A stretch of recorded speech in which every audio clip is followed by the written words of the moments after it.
السلام علیکم ویورز، بسم اللہ الرحمن الرحیم۔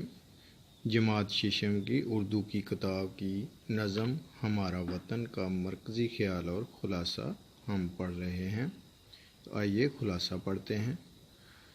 نظم ہمارا وطن میں شاعر طفیل ہوشیار پوری نے پاک وطن کی خوبصورتی، دلکشی، رعنائی اور حسن کو بیان کرتے ہوئے اپنی محبت و عقیدت کے جذبات کا اظہار کیا ہے۔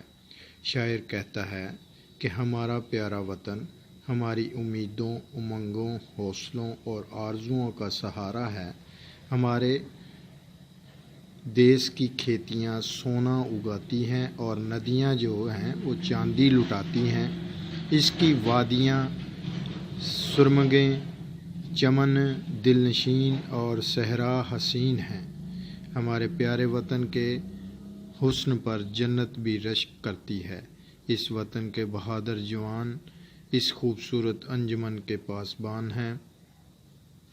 پاک وطن کے تحفظ و دفاع کے لیے ایک اشارے پر جان لٹاتے ہیں۔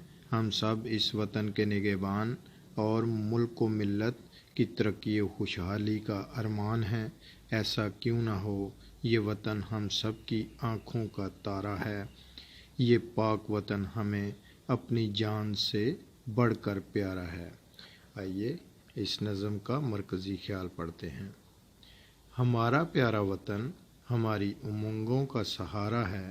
اس کی سونا اگاتی کھیتیاں، چاندی لٹاتی ندیاں، سرمگیں وادیاں، دلکشوں حسین صحرا اور دل فریب و دل نشین جنگل باعث اشک فردوس بری ہیں۔